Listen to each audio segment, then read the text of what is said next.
नागरिकता संशोधन अधिनियम 1955 की एक धारा है। इसमें रजिस्ट्रेशन के माध्यम से कोई व्यक्ति यदि भारत का नागरिक बनना चाहता है तो उसे क्या करना होगा? भारत में कम से 7 वर्ष पहले रहना पड़ेगा, तब जाके वह रजिस्ट्रेशन के माध्यम से नागरिकता संशोधन अधिनियम 1955 के माध्यम से वह पंजीकरण के माध्यम से भारत का नागरिक हो सकता है।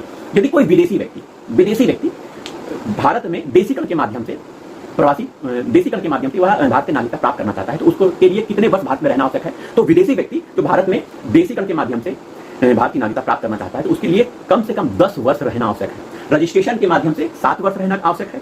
रजिस्ट्रेशन जब करवाओगे उसमें 7 वर्ष है पंजीकरण, लेकिन देशीकरण में उस विदेशी व्यक्ति को 10 वर्ष रहना आवश्यक है। ठीक है, तो भारतीय संविधान में नागरिकता संशोधन अधिनियम पारित किए गए हैं।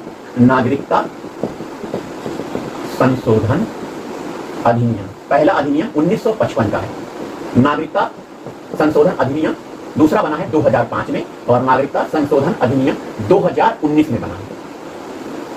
2005 में जो नागरिकता संशोधन अधिनियम बना है उसमें अप्रवासी भारतीयों के लिए प्रावधान किया गया है। पाकिस्तान और बांग्लादेश को छोड़कर सभी देशों के भारतीय मूल के नागरिकों को भारत में आवेदन के द्वारा उन्हें अप्रवासी भारतीय के रूप में पंजीकृत किया जाता है। यह अधिनियम नागरिकता संशोधन अधिनियम 2005 की धारा कहती है। वहीं 2019 में संसद द्वारा नागरिकता संशोधन अधिनियम पारित किया गया जो कि 2020 में लागू हुआ। इसमें बांग्लादेश, पाकिस्तान और अफगानिस्तान के हिंदू मुस्लिम को छोड़कर हिंदू, ईसाई, सिख, जैन, बौद्ध जैसे अवैध प्रवासी लोगों को भारत में नागरिकता देने के संबंध में प्रावधान किया गया है। शर्त यह है कि 31 दिसंबर 2014 को यह व्यक्ति भारत आ गए हों या फिर 31 दिसंबर 2014 के पहले ये व्यक्ति कौन, हिंदू मुस्लिम को छोड़ दीजिए, हिंदू, सिख, ईसाई, जैन, ये सब बौद्ध, ये सब भारतीय क्षेत्र में आ गए हों।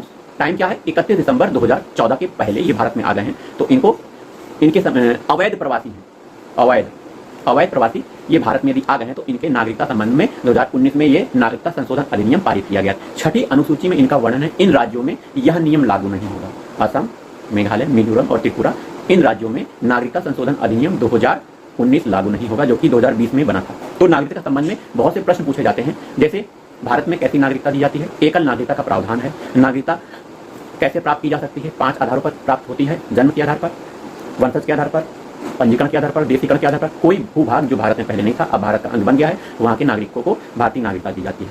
भारत में नागरिकता के संबंध में कानून कौन बना सकता है? संविधान का अनुच्छेद 11 कहता है संसद नागरिकता संबंधी सेवा शर्तों का निर्धारण करता है।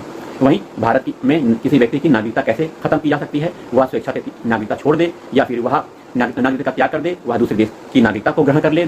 तीसरा